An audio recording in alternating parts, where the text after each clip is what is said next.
Македонијо, гори високи, горите висоите, и во тебе героите, Македонијо, што ги раѓаш ти. Горите висоите, и во тебе героите, Македонијо, што ги раѓаш ти.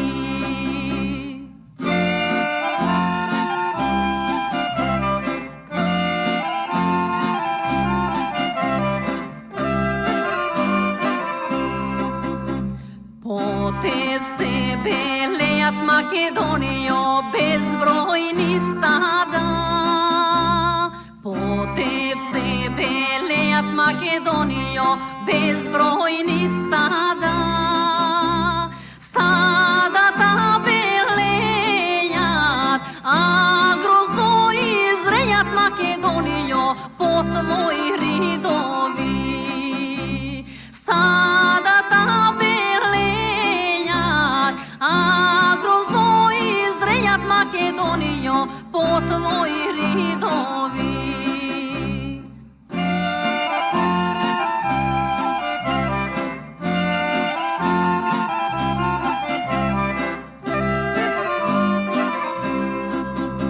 Ништо не те плаши, Македонијо, на овој бели свет.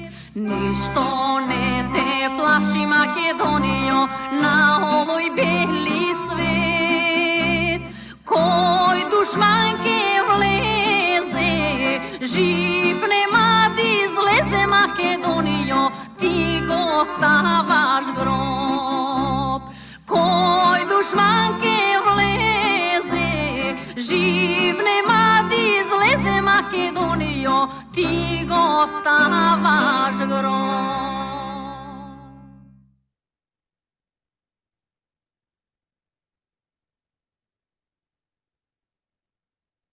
Добар ден.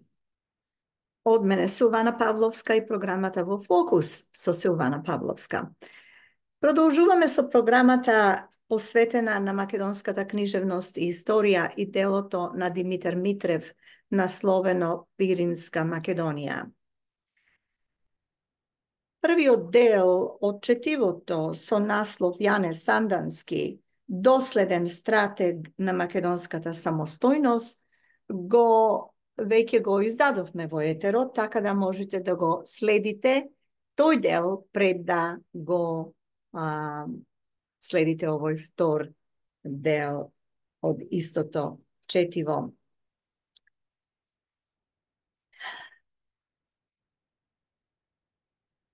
Бесилна да загосподари со територијата на која господареше борбениот пирински народ под водството на Сандански, врховистичката централа во Софија прибегна до организирањето на заговор за ликвидирањето на човекот што беше неизин непријател број 1. Раководството на Серскиот округ своевремено го откри заговорот и неговите иницијатори, познати врховистички главатари Сарафов и Гарванов, платија со своите глави за своето заговорничко злосторство. Но тоа не беше извршување само на една санкција во името на неизбежната самоодбрана.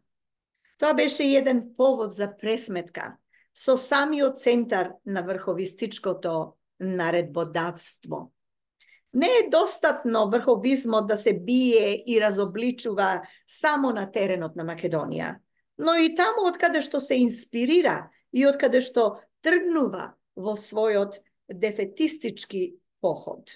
Треба да се разоткрие неговата злокобна политика и пред бугарскиот народ и пред бугарската општественост. Македонскиот народ веќе го разоткрил неговиот вистински лик, но тој лик треба да му биде познат и на бугарскиот народ. Отворено да се каже дека великобугарскиот врховизам му подготвува несреќи и на самиот бугарски народ. Отвореното писмо, што раководството на Серскиот револуционерен округ му го упати на бугарскиот дневен печат по повод убиството на Сарафов и Гарванов, представуваше најлуцидна обвина и најсмело демаскирање на врховизмот како агентура на дворот и реакцијата во Бугарија. И многумина честни бугарски патриоти и вистински демократи изразуваа отворени симпатии кон Сандански, како борец за стварните интереси на својот народ и за братска соработка помеѓу балканските народи во името и на нивните стварни интереси. Ништо случајно, затоа што помеѓу најблиските соработници на Сандански се наоѓаа достојни синови на бугарскиот народ, приврзаници на најпрогресивните струи во бугарскиот политички живот и високо издигнати интелектуалци. Бугари како Александар Бујнов и Чудомир Кантарджиев влегуваа во раководството на Серскиот округ, како четник на Сандански, големиот бугарски поет Јаворов се бореше против великобугарската диверзија во Македонија и напиша во своите хајдушки копненија потресни страници за Пиринската против врховистичка епопеја. Внукот на легендарниот Хаджи Димитар, Крсто Асенов, стана легендарен јунак на аферата Мис Стоун. Мис Стоун ја видов јас во форма на восок во Народниот музеј во Скопје пред неколку месеци. Дали вие се виделе Мис Стоун? Мислам во форма на восок. колку била висока и како изгледала Мис Стоун. А бугарскиот Тодор Паница беше извршител на санкцијата одредена за ликвидирањето на Сарафов и Гарванов. Само предводник со достоинствата на Сандански можеше да воздействува како медиум за привлекувањето на вистински патриотското и вистински прогресивното и од редовите на македонскиот и од редовите на бугарскиот народ. За нив, за тие интелектуалци и култивирани интелигенти, ништо не значеше дека нивниот патеводец во школата на револуцијата ја нема нивната образовност. Тие се одушевуваа од неговата вродена интелигентност, од неговата ретка самообразованост, ги привлекуваше неговиот усет за политички реализам, а неговиот длабок демократизам снажно ги побудуваше кон цврста спојка помеѓу нив и масите. А и Сандански се покажа како вонреден кадровик, со привлекувањето околу себе на такви високо интелигентни соработници, што беа носители на прогресивни политички идеи. Тој знаеше дека само борци што се во прв ред идејни негатори на секаков шовинизам можат да бидат непоколебливи поборници против врховистичката шовинистичка пропаганда. Не само идејниот ефект на борбата против врховизмот, но изградувањето на самиот санданизам беа невозможни без перото, без логиката и без идејноста на еден Димо Хаджи Димов. Тука само да застанам за момент и да спомнам дека овие личности, Јане Сандански, Димо Хаджи Димов, Мис Стоун и многу други, можете да ги видите во Македонскиот народен музеј во Скопје, кога одите во Скопје. И има многу нешто да се научи, ако се посети тој музеј, секако дека ќе треба неколку часа да поминете таму, меѓутоа, помага за да дознаете од каде сме, што сме и кои се тие луѓе кои што се бореле за нашите слободи и права. Продолжуваме. Не само идејниот ефект на борбата против врховизмот, но и изградувањето на самиот санданизам беа невозможни без перото, без логиката и без идејноста на еден Димо Хаджи Димов. Сандански високо го ценеше тоа и беше длабоко уверен дека токму со тие такви соработници може да се истрае во едно своевидно комплицирана борба која бара цврстина и на револуционерната акција и на револуционерната принципиелност. Стратегијата на акцијата е незамислива без ударноста на идејното делување. Во длабокото сваќање на тоа единство, Сандански се истакна како револуционерен организатор од прв ред и го зазеде како таков своето место помеѓу великаните на македонската национална историја и револуција. Низ заострувањето на борбата против врховизмот до крајни предели и низ незиното поставување на широк план, Сандански и неговите приврзаници значајно ја убрзаа фазата на дефинитивно поларизирање помеѓу оние што стојат врз принципот на македонската самостојност и оние што свесно или несвесно ги кредитираат незините непријатели. По сето она што се оствари како врховистичка провокација во самите врвови на внатрешната организација, не остануваше ништо друго освен да се знае кој каде е и кој што е. Кој каде е и кој што е. Продолжувањето со колебања и сомневања во собствената моќ им одеше во прилог само на врховистичките централи. И додека некои дејци од другите револуционерни окрузи се однесуваа кон великобугарскиот врховизам како помалку опасен од големо српскиот и големо грчкиот, Сандански согледуваше во тоа една опасна илузија. Кај поединци таа илузија се подсилуваше од самото непознавање на стварната суштина на врховистичката експанзија, што се инспирираше од Софија. А во Серскиот округ и во последното Пиринско село добро се знаеше што се крие за секој збор за помош од надвор. Во географски оддалечените од Бугарија окрузи, каде не постоеше непосреден судир со врховистичките чети, значеа нешто злокобните ветувања на поделни врховистички пропагандисти за готовноста на бугарската армија да го подкрепи делото на македонското ослободување. Еден Сарафов беше познат низ Пиринските села уште со својата мелничка диверзија од 1895 година и тамошното население тешко ги поднесе незините последици. Но во Битолскиот револуционерен округ Сарафов најде поддржници кај некои наивни организациони работници со штедро ветуваната не само бугарска, ами и руска поддршка. И последиците излегоа на виделина дури по неуспехот на Илинденското востание. Затоа, како фалсификаторска фантазија, се одгласува она што го тврди корифејот на она втора, на она нестварна легенда за Сандански во контекстот на некаква типична психоза кај пиринските маси на очекување помош од непосредно блиската Бугарија. Милетич пишува, цитирам, населението во пограничните на Бугарија револуционерни реони, поставено меѓу двете идејни струи што се бореа за првенство, агитацијата на централистите и на врховистите самото да суди и да заклучува. Не можело да не испадне во недоумица и да не се подаде на искушението дека приветуваната помош од надвор тоа полесно ќе го постигне својот идеал ослободувањето. Крај на цитатот. А познато е токму обратното.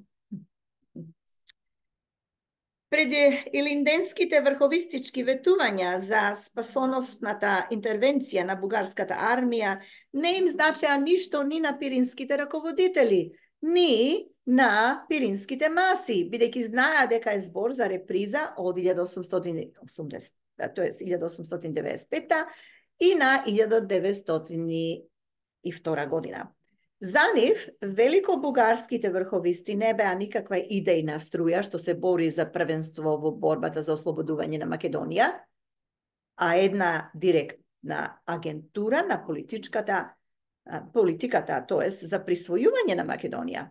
И токму географската близина на пограничните спрема Бугарија реони го стори своето за најнепосредно согледување на една агентурска суштина, не помалку опасна од истородната суштина на антимакедонските настојувања од страна на Србија и Грција.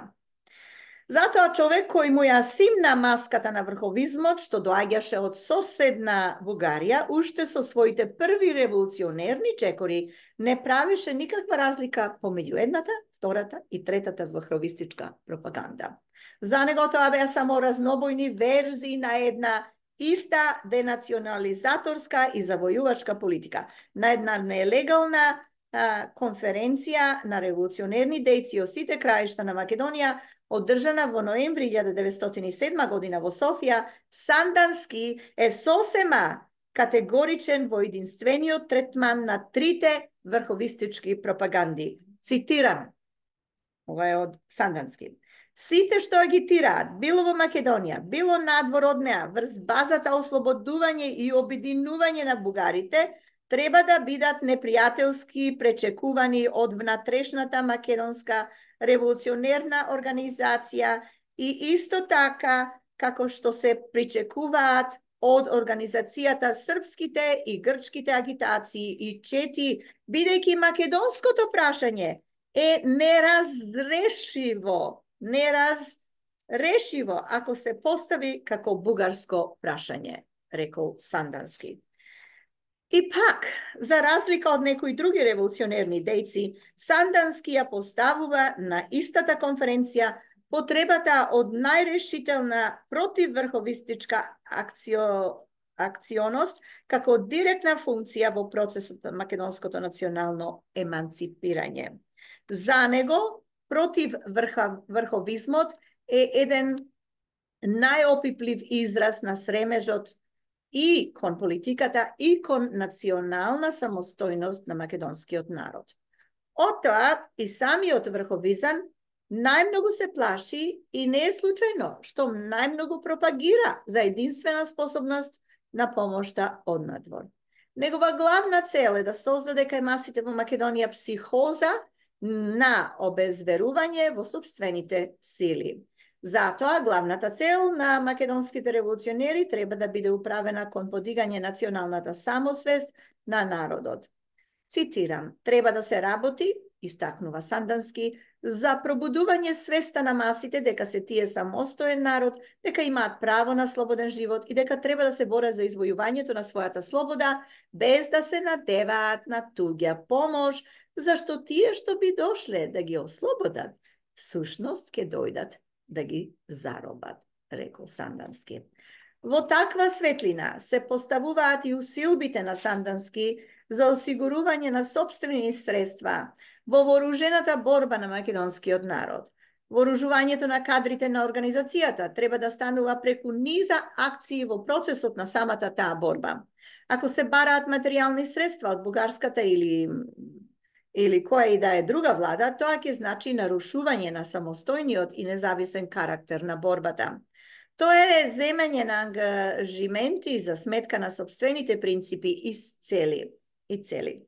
И како таква акција за здобивање на средства за вооружување по свој пат, без ангажименти, таму или ваму, пиринските револуционери ја изведоа акцијата со одвлекувањето на американската мисионерка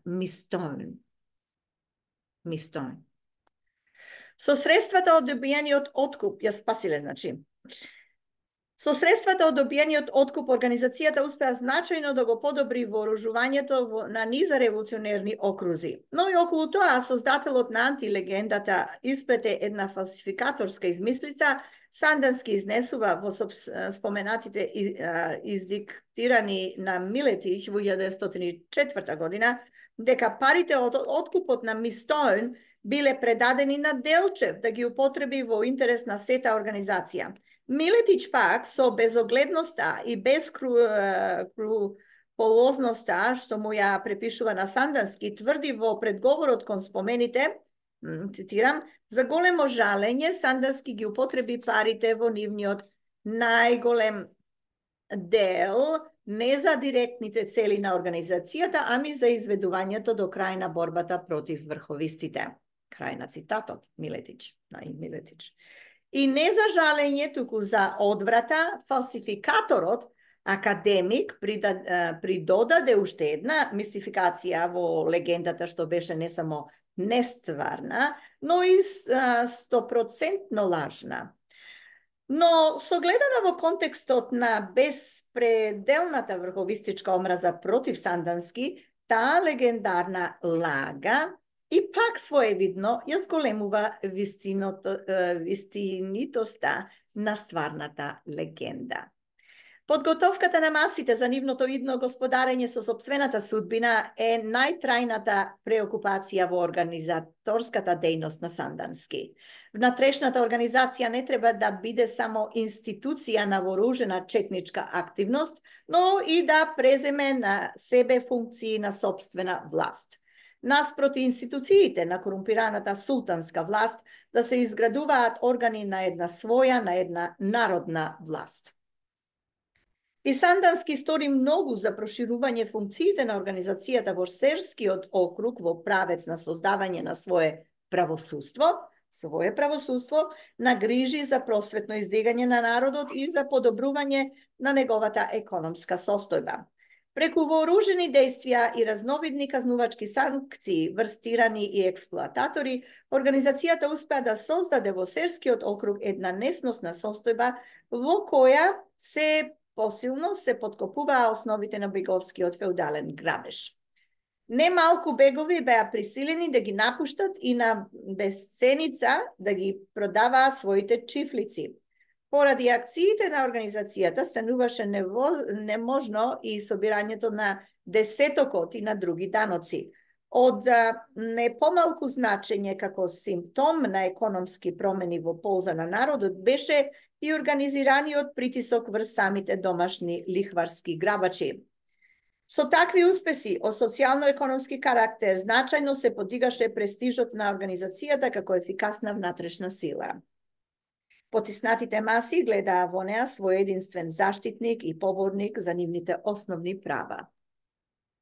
Со тоа најопипливо се објаснува и онаа широка популарност на Сандански кај пиринското селанство.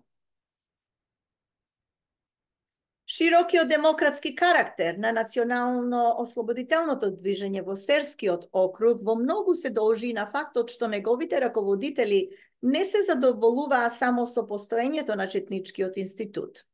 Во првите години, кога се проправуваше патот на револуционерното движење, кога требаше да се освојуваат почетничките позиции кон подоцното омасовување на движењето, четничкиот и војводскиот институт беа една главна неопходност. Тогаш, со оглед на постоечката политичка анархија и на безогледниот терор од страна на султанската власт, како и со оглед на самата почетна фаза на организацијата, единствено четништво можеше да ги реализира потребните елементарни револуционерни придобивки. Но откако четничкиот институт се утврди насекаде во Македонија, основни маси на народот, тоест во Македонија, откако беа освоени се пошироки позиции кај самите основни маси на народот и откако самиот народ се поактивно учествуваше во револуционерната борба, неизбежна стануваше потребата од премин кон посилно раздвижување револуционерната иницијатива на масите. Таа потреба најбрзо беше согледана од Сандански и другите раководители на Серскиот округ. Уште пред Илинденското востание овде се премина кон создавање на местна народна револуционерна милиција и кон преформирањето на војводскиот институт во институт на инструктори и пропагандисти, без да се расформираат окружните и полиските чети, кои понатаму остануваа главни ударни јадра за изведување на покрупни акции. Со таа организациона реформа се постигнуваше и по непосредна и по целосна врска помеѓу револуционерното раководство и народните низини и далеку поефикасни стануваа операциите против султанската војска и врховистичките чети. Засилувањето пак на масовната револуционерна самоиницијативност создаваше кај народот собствено револуционерно самочувство и значајно ја убрзуваше неговата борбена вештина. Но тоа беше моќен фактор и во процесот на самото револуционерно освестување на масите. Новите форми што Сандански и неговите соработници ги воведуваа во животот на организацијата никако не беа преокупација во посоката на некакво самоцелосно новаторство. При секој нов организационен потфат се знаеше што треба да се постигне во смисла на конкретна акционост. И тоа што требаше да се постигне пак беше во непосредна врска со револуцијата како собствено дело на масите. Новото ќе стане реалност во борбата на народот кога е ослободено од авантуризам и прибрзаност, кога најде потпора во стварната свест на масите. Сандански никогаш не го одвојува процесот на новото од процесот на реално народно освестување. Тој го бара новото, но истовремено знае дека проблемот на издигање на свеста е крајно компликуван проблем, кој нужно бара продолжителен временски квантум за извршувањето на една продолжителна еволуција. Идејата на Делчев дека е потребно многу да се работи за револуционерното освестување на масите го најде во лицето на Сандански својот најдоследен и најнеуморен приемник. Слично на Гоце и тој ќе рече, цитирам, јас не го чекам брзото ослободување на Македонија.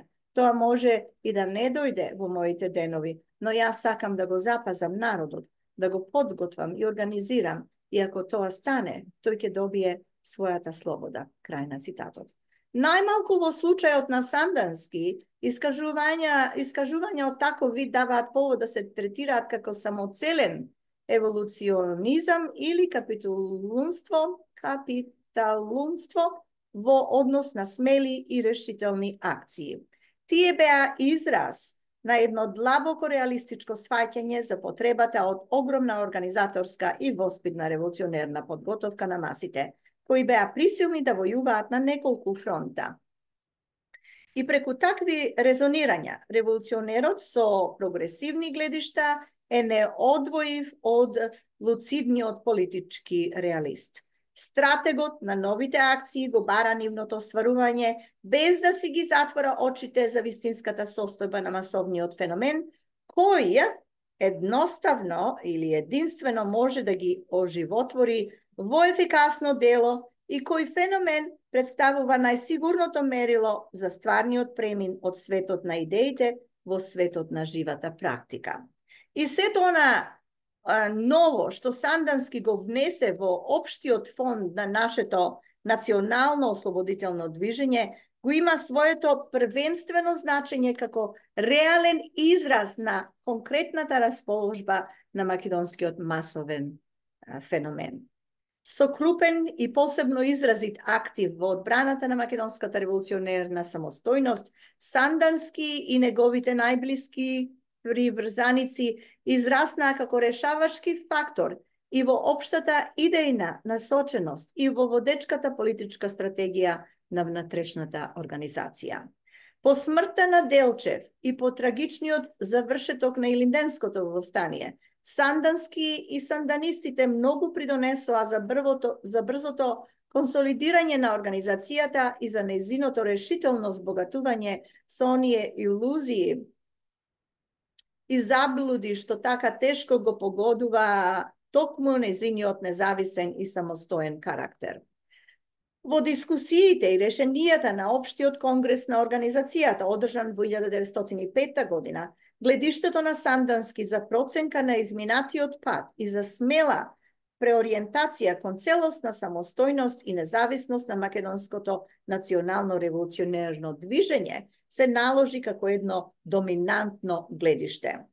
На иста позиција со него се најдоа и револуционери од величината на Ѓорче Петров и Пере Тошев во заедница со сите Гоцеви истомисленици. Под нивното решавачко воздейство, Конгресот го донесе новиот изразито противврховистички устав на организацијата и избра такво нејзино раководство, што представуваше цврста гаранција за продолжување и доразвивање на Делчевите принципи. Тоа значеше едно дефинитивно демаскирање на врховизмот од страна на внатрешната организација како целост. И фактот што со овој конгрес настана крајна диференцијација помеѓу вистинските македонски револуционерни предводници и тогаш прикриените проврховисти, значеше крупен чекор кон создавање на ситуација во која јасно да се знае кој работи за ослободително дело на македонскиот народ и кој е предавник и противник на тоа дело.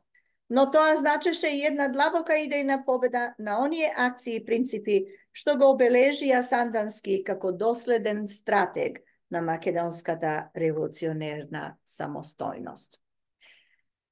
Тоа беше вториот дел од четивото Јане Сандански, доследен стратег на македонската самостојност, делото на Димитар Митрев, Пиринска Македонија, како дел од нашата програма посветена на македонската книжевност и историја. Јас ви благодарам за вашето внимание и ни останува уште третиот дел, кој што ќе можете да го следите после ова снимка. Сега ќе ве прашам повторно, дали размислите околу тоа од каде потекнува ова шамија на мојава глава? Рачно е изработена и везена и е дел од мојот комплет народна носија од градот во кој што сум јас родена. Уште едно нешто да спомнам пред да ве оставам, а тоа е, денес имав прилика да ја следам програмата на Алфа телевизијата, која што се емитува во Македонија, поточно програмата наречена Седмица. Господинот новинар, колега Чашуле ја води. Имаше многу теми кои што тој ја зборуваше, меѓу кои и оваа тема за која што ние зборуваме од ова дело. Има ли Јане Сандански во наше време? Има ли Гоце Делчев? Има ли такви нивни приврзаници кои што ја ослободат Македонија од апартхаидот, според колегата Миленковски? Има ли такви луѓе? Дали народот е доволно свесен за она што се случува? И самиот Сандански вели дека издигањето на свеста кај македонскиот народ ќе земи време, можеби не ќе се случи во времето на неговиот живот, али ќе се случи еден ден. Се наоѓаме во интересни времиња. Македонија е наша татковина. Македонија е моја, ваша, на сите ние што сме родени или потекнуваме, или нашите родители се од Македонија. Да отвориме една дискусија околу ова, ако сакате, слободно можете да ги кажете вашите коментари после програмата. И јас ви посакувам пријатен ден, се слушаме повторно со третиот дел на ова четиво и книгата на Димитар Митрев. Ви благодарам. Пријатно.